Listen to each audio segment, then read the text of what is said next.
জীবনের প্রথম ইনকামের টাকা দিয়ে আমি আমার বরকে একটি ঘড়ি কিনে দিলাম। ওয়াসফিয়ার বাবা ঘড়ি অনেক পছন্দ করে, তাই আমিও ঠিক করেছিলাম যে আমি জীবনের প্রথম ইনকামের টাকায় তাকে একটি ঘড়ি কিনে দিব।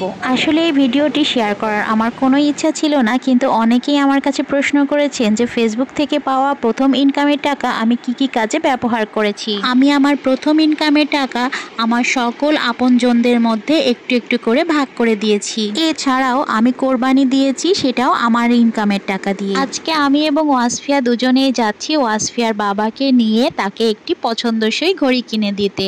ওয়াসফিয়ার বাবা ঘড়ি অনেক বেশি পছন্দ করে, তাই আমার ইচ্ছা ছিল যে আমি প্রথম যখন ইনকাম করব তখন তাকে একটি সুন্দর ঘড়ি কিনে দিব। ওয়াসফিয়ার বাবা যে কোনো ঘড়ির তুলনায় অ্যান্ড্রয়েড ঘড়িগুলো বেশি পছন্দ করে, তাই আজকে তার জন্য আমরা অ্যান্ড্রয়েড ঘড়িগুলোই কিনব। প্রথম দিকে আমি ভেবেছিলাম যে আমি একা যেই তার জন্য ঘড়িটা পছন্দ করব, কিন্তু পরে ভাবলাম যে আমি যেহেতু অ্যান্ড্রয়েড ঘড়ি সম্পর্কে তেমন একটা ভালো কিছুই জানি না, তাই তাকে সাথে করে নিয়ে তার পছন্দে কেনাটাই বেশি ভালো হবে। আমি দেখা গেল না বুঝে তার জন্য বেশি দাম দিয়ে এমন কোনো একটা ঘড়ি নিয়ে আসলাম যেটা তার পছন্দ না, আবার ঘড়িটাও ভালো না। ওয়াসফিয়ার বাবা তাই দেখে শুনে তার মনের মতো পছন্দসই একটি ঘড়ি পছন্দ করলো।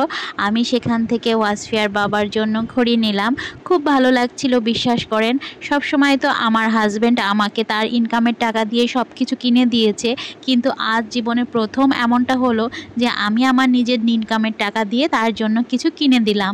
সত্যি এটা একটা জান্নাতি সুখ বলে আমার কাছে মনে হলো। ফাইনালি ওয়াসফিয়ার বাবা পছন্দ করে তার হাতের এই ঘড়িটা নিয়েছে।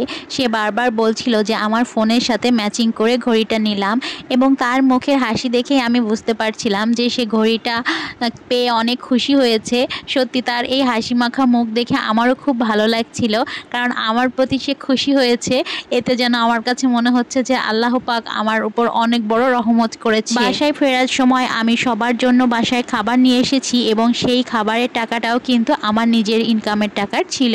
আলহামদুলিল্লাহ, সুবহানাল্লাহ, মাশাআল্লাহ। সবাই আমার জন্য দোয়া করবেন।